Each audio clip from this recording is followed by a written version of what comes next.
Malam itu hujan turun deras, menyapu sunyi di komplek perumahan elit di Surabaya Barat. Di pos satpam yang remang, hanya ada satu bayangan perempuan dengan gaun tidur tipis berjalan mendekat. Raga sang satpam kaku, bukan karena dingin, tapi karena perempuan itu, Rini, janda muda yang jadi bahan bisik-bisik seluruh penghuni komplek, tersenyum padanya untuk pertama kali. Rini Astuti, 28 tahun, seorang janda muda yang baru setahun tinggal di komplek perumahan elit. Suaminya, pengusaha restoran sukses, meninggal mendadak karena serangan jantung. Rini dikenal tertutup, jarang bergaul dengan tetangga, dan selalu tampil anggun. Di balik senyum simpelnya, ada luka yang belum sembuh dan hasrat yang lama terpendam. Bagas Prasetyo, 33 tahun. Satpam malam yang baru bertugas 3 bulan terakhir. Asalnya dari Sidoarjo, bertubuh tegap dan berwajah keras, tapi murah senyum. Seorang duda tanpa anak, setelah pernikahannya gagal 2 tahun lalu. Ia biasa saja, bukan pria yang sering dilirik perempuan. Tapi malam itu nasibnya berubah. Rini duduk di sofa empuk rumahnya yang luas, menatap layar televisi tanpa benar-benar menonton. Waktu menunjukkan pukul 10 malam. Ia menghela napas panjang, merasa hampa.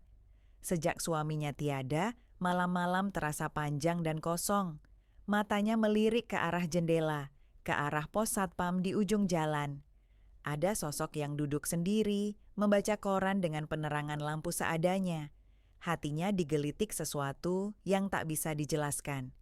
Bukan sekadar kesepian, tapi ada rasa ingin diperhatikan, disentuh, didengar. Mungkin bukan cinta, tapi setidaknya ada yang nyata. Ia berdiri, melepas daster tidur lamanya, menggantinya dengan gaun tidur sutra berwarna merah marun, tipis dan membentuk lekuk tubuh. Hujan turun perlahan, makin deras saat ia melangkah keluar, hanya dengan payung kecil di tangan. Bagas tak percaya saat melihat Rini mendekat. Ia bangkit refleks, menyambut dengan gugup. "Bu Rini, ada yang bisa saya bantu?" Rini tersenyum samar. "Mas Bagas, boleh saya duduk di sini sebentar? Rumah terlalu sepi." Ia tak bisa menolak. Mereka duduk berdampingan. Percakapan awal hanya basa-basi, tapi detik demi detik, malam itu berubah jadi sesuatu yang tak pernah ia bayangkan. Rini berbicara tentang hidup, tentang kesepian, tentang kehilangan, dan Bagas mendengarkan dengan sabar, dengan mata yang jujur. Petir menyambar sesekali, tapi tak lebih nyaring dari detak jantung mereka yang makin cepat. Jarak tubuh mereka perlahan mengecil. Tangan Rini menyentuh lengan Bagas, ringan tapi cukup untuk membakar pori-pori pria itu. Bagas mencoba menahan diri, tapi mata Rini berbicara lebih banyak dari kata-kata. "Mas Bagas," bisiknya. Ia menatapnya. Tak ada lagi pertanyaan, tak ada logika. Yang ada hanya desir hujan, kehangatan tubuh, dan napas yang saling mendekat. Bagas tahu ia seharusnya menolak. Ada batas yang tak boleh dilanggar, terlebih oleh pria sepertinya yang hanya satpam, penjaga malam di perumahan elit. Tapi di mata Rini malam itu, ia tak melihat perbedaan. Tak ada jarak antara status sosial, hanya dua manusia yang sama-sama lelah, sama-sama merindukan hangatnya sentuhan. Rini memandang hujan yang makin deras. "Aku nggak tahu kenapa aku kesini," bisiknya, menatap ke arah jendela pos yang mengembun. "Tapi, aku cuma pengen ada yang temani. Malam-malam gini tuh rasanya kayak dicekik kesepian." Bagas menelan ludah, suara hujan menutupi gemuruh dadanya. "Aku ngerti, Bu. Aku juga udah lama sendiri." Rini meliriknya. "Panggil aku Rini aja, Mas. Jangan Bu, kayak aku ini tua banget." Senyum Bagas kaku, canggung. Tapi Rini malah tertawa pelan, dan tawa itu seperti membakar batas-batas sopan santun yang ia pertahankan. "Mas Bagas, aku boleh peluk kamu nggak?" Tanyanya tiba-tiba, nyaris tak terdengar. Bagas terdiam, tapi tubuhnya sudah bergerak lebih dulu. Rini bersandar, wajahnya menempel di dada pria itu, mendengar detak jantungnya yang berat, nyata, dan hidup. Sesuatu yang sudah lama tidak ia rasakan sejak suaminya meninggal. Pelukan itu berlangsung lama, tak ada kata-kata. Tapi dalam keheningan itu, tangan Bagas mulai bergerak pelan, menyentuh punggung Rini dengan hati-hati. Rini mendesah, bukan karena dingin, tapi karena hasrat yang meledak dalam diam. "Mas, boleh aku ke tempatmu sebentar?" Bisiknya, lirih, matanya menatap ke arah kasur kecil di belakang tirai pos. Bagas menatapnya dengan mata penuh tanya, tapi hanya sesaat. Ia membuka tirai itu dan Rini masuk lebih dulu, membiarkan gaun tipisnya basah oleh gerimis. Ruangan sempit itu hangat karena tubuh mereka yang saling mendekat. Hanya ada satu kasur tipis dan jaket dinas yang dilipat rapi di pojok. Di dalam sana, mereka duduk berdampingan. Rini melepas payung dan mengibaskan rambutnya yang basah. "Mas, aku bukan orang baik. Aku tahu ini salah. Tapi malam ini aku nggak mau jadi benar." Bagas menatapnya lama. "Aku juga bukan orang baik, Rin. Tapi aku janji, malam ini aku akan jaga kamu. Dengan cara yang lain." Lampu redup pos satpam menyala kuning, menyorot dua bayang-bayang yang menyatu dalam diam. Desiran hujan menjadi irama, dan malam pun menjadi saksi ketika mereka melangkah ke wilayah yang tak bisa lagi mereka tarik kembali. Gaun sutra itu meluncur ke lantai. Jemari kasar Bagas menyentuh kulit yang lama tak disentuh siapapun. Rini menutup matanya, membiarkan rasa bersalah dan rindu bercampur jadi satu. Tak ada kata cinta, hanya napas yang berat, tubuh yang saling mencari, dan malam yang terlalu panjang untuk dilalui sendirian. Bagas terbangun lebih dulu, jam tangannya menunjukkan pukul 03.17 dini hari. Hujan sudah reda, menyisakan aroma tanah basah dan embun yang menempel di kaca jendela pos. Ia menoleh ke samping, Rini masih tertidur, menyandarkan kepalanya di lengannya. Selimut tipis melingkupi tubuh polos mereka berdua. Beberapa helai rambutnya menempel di pipi, dan napasnya tenang. Bagas memandangi wajah itu lama, penuh rasa bingung, antara syukur dan cemas.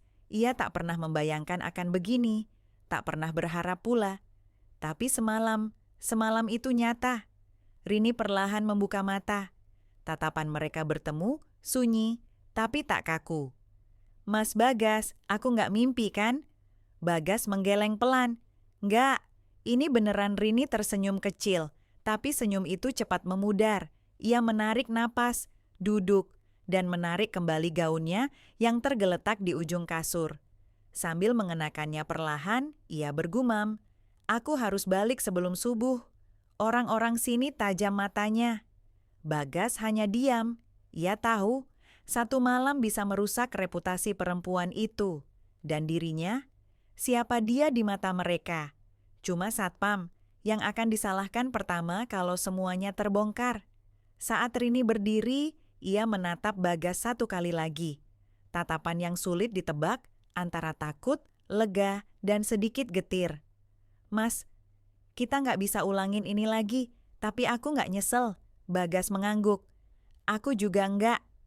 Rini melangkah keluar pos, perlahan, membawa kembali aroma sabun dan rahasia yang kini menggantung di udara. Hanya suara sandal basah dan daun yang menetes pelan jadi saksi kepergiannya.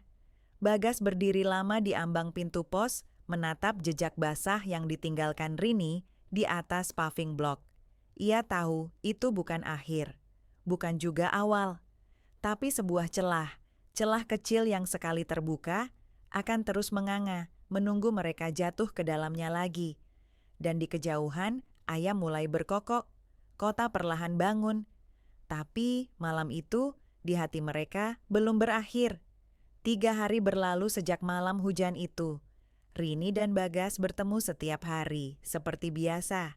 Tapi ada yang berubah, meski mereka berusaha menyembunyikannya. Tatapan mereka kadang saling bertemu, terlalu lama untuk dibilang kebetulan, terlalu singkat untuk dibilang mesra. tapi cukup untuk membakar sisa-sisa ketegangan yang belum reda. Di siang hari, Rini tetap tampil seperti biasa. Anggun, tenang, dengan langkah pelan dan senyum sopan kepada tetangga. Tapi hatinya tak tenang. Ada malam-malam setelah itu yang ia lewati dengan gelisah. Tangan Bagas, nafasnya, suara lirih yang memanggil namanya saat tubuh mereka menyatu. Semuanya berputar di kepalanya, seperti lagu yang tak selesai. Bagas, di sisi lain, semakin sering kehilangan fokus. Pikirannya melayang saat bertugas. Ia mulai menjaga jarak, terlalu takut menyapa Rini lebih dulu. Tapi saat malam datang dan pos kembali sunyi, ia menatap ke arah rumah nomor 17, rumah Rini, dengan perasaan campur aduk. Sampai malam kelima datang. Rini muncul lagi, tapi kali ini berbeda. Ia tidak memakai gaun tidur, melainkan sweater abu-abu dan celana pendek. Wajahnya tegang, langkahnya cepat. Ia langsung masuk ke dalam pos satpam tanpa bicara. Bagas yang tengah membuat kopi tertegun. Rini menatapnya dengan mata yang nyaris berair. Kita ketahuan, Mas. Bagas diam. Dunia serasa berhenti. Ada ibu-ibu yang lihat waktu aku keluar dari pos malam itu. Sekarang mereka mulai bisik-bisik. Aku dengar dari pembantu tetangga. Mereka bilang aku gatel, nggak bisa nahan, janda haus. Itu kata mereka. Suara Rini gemetar. Bukan karena takut, tapi karena marah, terluka. Bukan karena perbuatannya, tapi karena penilaian orang yang tak tahu apa-apa tentang rasa sepi. Bagas mendekat. Rin, aku minta maaf, aku harusnya. Gak usah minta maaf, potong Rini. Aku yang datang ke sini, aku yang mulai, aku tahu risikonya. Henning, Rini menatapnya dalam. Mas, aku gak bisa pura-pura lagi. Setiap malam aku mikirin kamu, tapi kalau terus kayak gini, aku bakal hancur. Bagas menatap matanya. Lama. Kalau aku pergi dari sini kamu bakal tenang? Rini tak menjawab, hanya diam. Tapi air matanya menetes perlahan, jatuh ke meja kayu pos satpam. Mas jangan pergi, bisiknya akhirnya. Dan malam pun sekali lagi mengubah segalanya. Bukan hanya karena hasrat, tapi karena mereka sama-sama tahu, yang terlarang tak selalu salah, dan yang salah, kadang justru satu-satunya yang terasa benar. Seminggu setelah gosip itu beredar, suasana komplek mulai terasa aneh. Rini merasakannya setiap kali keluar rumah, tatapan-tatapan cepat yang langsung berbalik saat ia menoleh. Senyum basa-basi yang terasa dingin, dan ibu-ibu arisan yang dulu suka menyapa kini hanya membicarakannya dari jauh. Ia tak butuh konfirmasi, ia tahu siapa yang menyebarkan. Tapi yang paling membuatnya geram adalah Bu Sari, ketua RT sekaligus tetangga sebelah rumah. Seorang wanita paruh baya yang selalu tampil rapi, dengan suara lembut tapi lidah tajam. Suatu sore, saat Rini sedang menyiram tanaman, Bu Sari mendekat sambil membawa nampan berisi pisang goreng. Bu Rini, ini aku bawain cemilan sore, mumpung masih anget.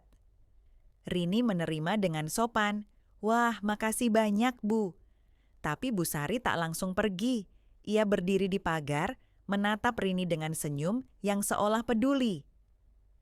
Bu Rini, saya ini cuma pengen ngasih saran. Di komplek ini kan banyak anak kecil ya, dan kita sebagai ibu, apalagi ibu yang sendiri, mesti bisa jaga diri, jaga penampilan, jaga perilaku juga. Rini menatap tajam, tapi ia tak bereaksi. Ia hanya tersenyum datar. Maksud ibu, saya mengganggu anak-anak kecil di sini? Oh, bukan gitu. Bu Sari tertawa kecil. Cuma, ya, tahu sendiri, kadang kalau terlalu sering keluar malam, suka ada yang ngomongin, Bu. Saya mah cuma penyampai aja. Rini menutup pagar pelan. Makasih sarannya Bu Sari, tapi saya rasa saya cukup tahu batas. Begitu pintu tertutup, Rini bersandar. Matanya panas, tapi ia menahan. Ia tak akan membiarkan orang lain mendikte hidupnya. Lagi. Malam harinya ia datang ke pos satpam. Kali ini tidak menyelinap seperti biasanya. Ia datang dengan langkah pasti, mengenakan hoodie hitam dan celana jeans. Tak ada gaun tipis, tak ada malu-malu. Bagas menyambutnya dengan wajah cemas. "Rin, aku dengar mereka mulai ngomong ke pengurus. Kayaknya aku bakal dipindah." Rini menatapnya. "Kalau kamu dipindah, aku bakal ikut." Bagas terdiam. "Maksudmu?" "Aku nggak mau cuma jadi pelarian. Aku juga bukan cuma pengen tubuhmu, Mas." Ia mendekat. "Aku pengen kamu, yang jaga aku, yang dengar aku, yang hidup bareng aku." Bagas memandangnya lama, lalu menarik napas dalam-dalam. "Aku bisa cari kerja di tempat lain, di luar kota, tapi kalau kamu ikut, hidupmu bakal berubah. Kita nggak bisa hidup di balik pagar lagi, nggak bisa sembunyi. Siap?" Rini mengangguk. "Daripada terus di tempat yang pura-pura suci, tapi busuknya cuma disembunyi. Aku siap." Malam itu, di bawah langit yang mendung, mereka membuat janji. Bukan janji pernikahan, bukan juga janji indah seperti sinetron. Tapi janji dua orang dewasa yang memutuskan bahwa cinta tak harus selalu benar di mata orang lain, asal terasa benar di hati mereka sendiri. Dan di pojok pos itu, tubuh mereka sekali lagi menyatu. Bukan karena nafsu semata, tapi karena keyakinan bahwa kadang cinta sejati datang dari tempat yang paling tidak mungkin. 3 minggu kemudian, pagi di Surabaya berjalan seperti biasa. Panas, penuh suara kendaraan, dan aroma nasi pecel dari warung dekat gerbang komplek. Tapi pagi itu ada satu yang hilang. Rini. Rumah nomor 17 tampak kosong. Tak ada suara air, tak ada jemuran, tak ada langkah kaki di teras seperti biasanya. Mobilnya masih terparkir, tapi tirai jendela tertutup rapat. Beberapa ibu-ibu sudah mulai berbisik sejak subuh. Sementara itu, di pos satpam hanya ada satpam pengganti bernama Pak Yono, pria tua yang lebih banyak diam. Bagas hilang sejak 2 hari lalu, izin tanpa kabar. Rini dan Bagas telah pergi. Kota tujuan mereka adalah Malang. Bukan karena kota itu jauh, tapi cukup untuk menghapus jejak dari gosip dan pandangan sinis. Mereka menyewa rumah kontrakan kecil di daerah pinggiran. Rumah sederhana dengan 1 kamar, dapur seadanya, dan halaman belakang sempit yang penuh rumput liar. Rini menjual sebagian barang berharganya, termasuk cincin nikah dan beberapa perhiasan lama. Bagas bekerja sebagai penjaga gudang di toko bangunan milik kenalan lama. Gaji kecil, tapi cukup untuk makan dan membayar listrik. Malam pertama di rumah baru, mereka duduk di teras, berbagi kopi dan sebatang rokok. Tak ada kata cinta malam itu, hanya keheningan yang nyaman, seperti 2 orang yang akhirnya bisa bernapas tanpa takut dinilai. "Apa kamu nyesel?" tanya Bagas, matanya menatap langit. Rini menoleh.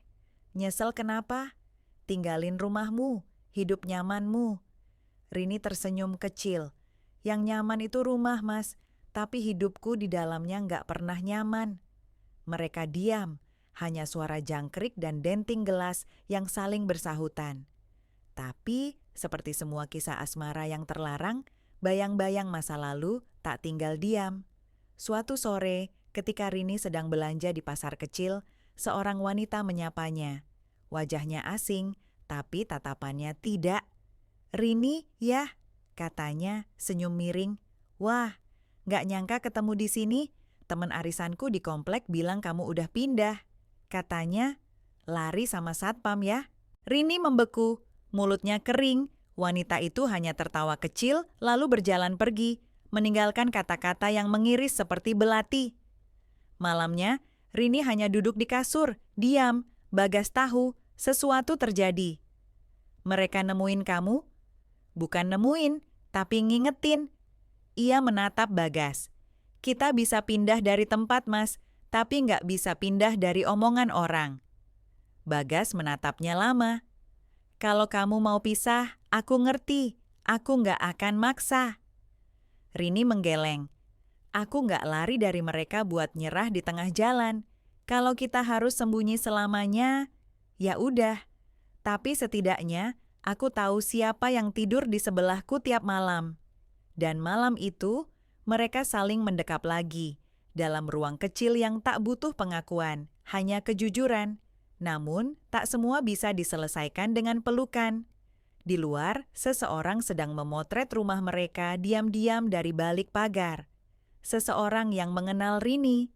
Seseorang yang akan membawa mereka kembali ke tempat mereka melarikan diri. 2 hari setelah insiden di pasar, Rini mulai merasa diawasi.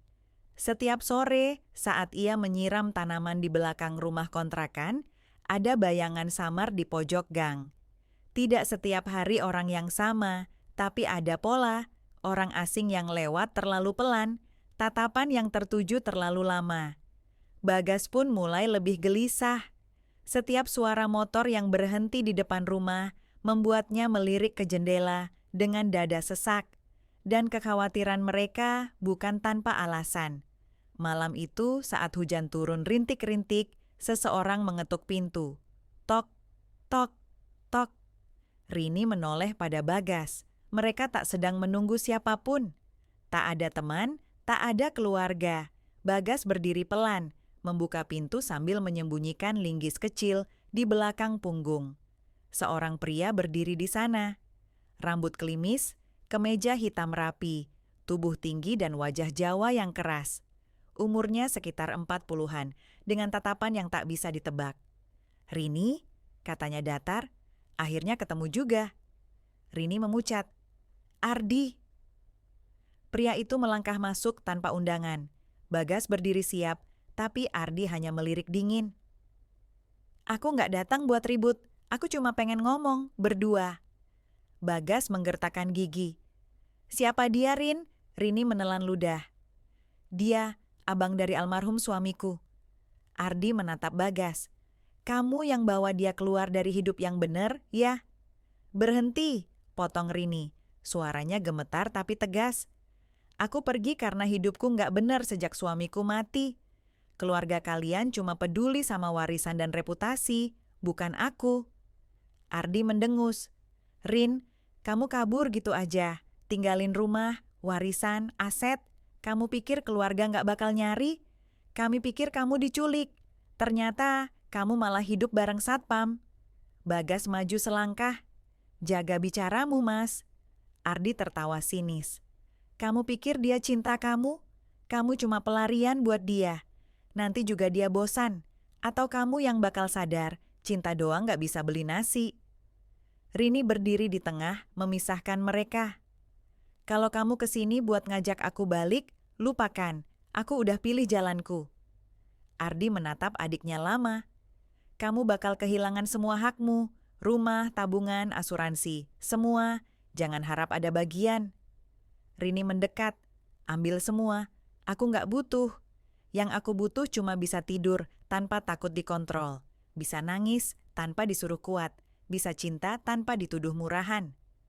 Ardi tak menjawab. Ia melangkah keluar, menatap Bagas terakhir kali. "Jagain dia, kalau bisa. Tapi kalau kamu nyakitin dia, aku nggak akan diem." Pintu tertutup. Bagas dan Rini berdiri dalam diam. Hujan makin deras di luar. Tapi di dalam rumah kecil itu, mereka justru merasa lebih kuat dari sebelumnya.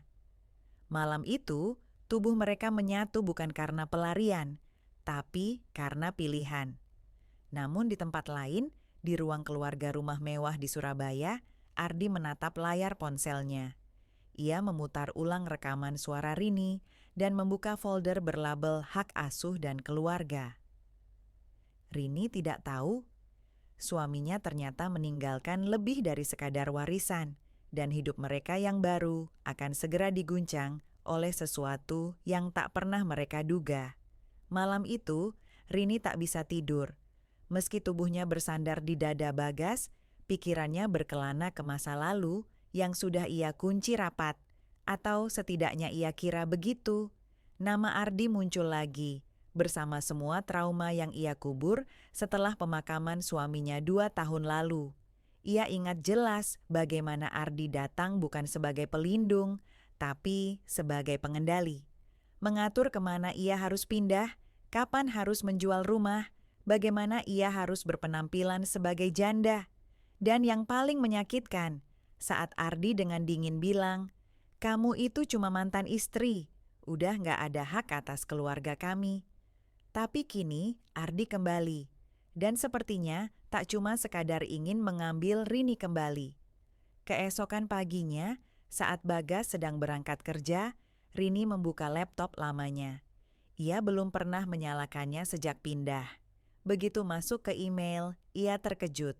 Ada puluhan pesan masuk dari pengacara yang pernah menangani surat warisan suaminya. Satu email membuatnya membeku. Surat penetapan pengadilan terkait hak asuh anak yang belum diungkapkan. Tangannya gemetar. Ia membuka lampiran. Ada dokumen resmi dari pengadilan agama. Sebuah keputusan tentang hak asuh seorang anak. Anak bernama Naira Putri Damarjati. Anak itu, anak yang ia lahirkan, namun diambil paksa oleh mertua setelah suaminya meninggal. Anak yang katanya terlalu kecil untuk ditangani janda sendirian. Anak yang sejak usia 6 bulan dibawa keluar kota, dibesarkan oleh Ardi dan istrinya.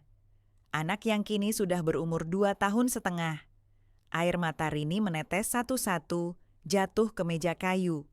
Suaranya tercekat. Ya Tuhan, Naira ... Ia berdiri, panik, ingin menelepon Bagas, tapi tak tahu harus berkata apa. Sekarang ia sadar, bukan cuma cinta dan reputasinya yang ia pertaruhkan dengan meninggalkan segalanya, tapi juga darah dagingnya sendiri. Saat malam datang, Rini menunggu Bagas di teras. Saat pria itu datang lelah dan basah oleh gerimis, Rini langsung memeluknya erat, lebih erat dari sebelumnya. "Aku punya anak, Mas," bisiknya di dada Bagas. Bagas membeku. "Anak itu diambil dari aku. Selama ini aku kira udah gak bisa balik lagi, tapi sekarang mereka mau jadikan itu alasan buat tarik aku pulang." Rini menatapnya, mata membara. "Aku mau anakku balik. Aku mau perjuangin Naira, tapi aku gak bisa sendiri." Bagas menatap mata itu. Ia tahu ini bukan lagi soal cinta terlarang. Ini sudah soal perang, perang melawan masa lalu, melawan keluarga yang merasa bisa memilikinya, dan demi satu makhluk kecil yang bahkan belum tahu siapa ibunya yang sesungguhnya. "Kalau kamu mau lawan mereka," kata Bagas pelan, "aku ikut." Malam itu, untuk pertama kalinya, cinta mereka bukan lagi sembunyi-sembunyi, tapi berubah menjadi perlawanan. Dan di tempat lain, Ardi membuka rekaman CCTV dari rumah Rini dulu, tersenyum dingin. "Biarkan dia datang," gumamnya. "Aku siap." 2 tahun telah berlalu sejak Rini dan Bagas memutuskan untuk melawan. Perjuangan mereka bukan tanpa luka. Sidang demi sidang menyita hari-hari mereka, menguras emosi, tenaga, dan simpanan yang tak seberapa. Ardi dan keluarganya tak tinggal diam. Mereka membawa pengacara papan atas, memfitnah Rini di ruang sidang, memutarbalikan cerita, seolah ia hanya wanita labil yang kabur bersama satpam karena tak kuat hidup sendiri. Tapi Rini tak pernah mundur. Setiap malam, ia duduk di meja kecil, menuliskan kronologi hidupnya. Ia kumpulkan bukti, saksi, dan keberanian yang dulu tak pernah ia punya. Bagas selalu ada di sampingnya. Tak hanya sebagai pasangan, tapi sebagai tiang tempat ia bersandar saat semua terasa goyah. Dan akhirnya, di suatu siang yang mendung, hakim mengetuk palu. Hak asuh Naira diberikan kembali kepada Rini. Tangisnya pecah di ruang sidang. Bagas menggenggam tangannya erat, sementara Ardi hanya berdiri di belakang, menatap tanpa kata. Mungkin marah, mungkin hancur. Tapi saat itu, kemenangan bukan soal mengalahkan dia, tapi soal menjemput kembali yang selama ini hilang. Kini, Rini dan Bagas tinggal di rumah kecil di Batu, Malang. Sebuah rumah mungil, tapi penuh suara. Tawa Naira yang belajar bicara, derit sepeda kecil di halaman, Suara kompor dan radio tua di dapur. Rini bukan lagi janda yang sembunyi. Ia ibu, ia wanita yang pernah runtuh dan memilih bangkit bukan karena ingin terlihat kuat, tapi karena ia tak mau dihancurkan lagi. Dan Bagas, ia bukan hanya satpam yang dulu dijuluki perusak rumah tangga, ia pria yang memilih mencintai dengan diam, melindungi tanpa syarat, dan bertahan ketika segalanya menuntut untuk pergi. Cinta mereka mungkin tak pernah sempurna. Terlalu banyak luka, terlalu banyak rahasia, tapi cinta itu nyata. Dan kadang, cinta yang nyata tidak butuh restu siapapun, hanya butuh dua orang yang sama-sama berani.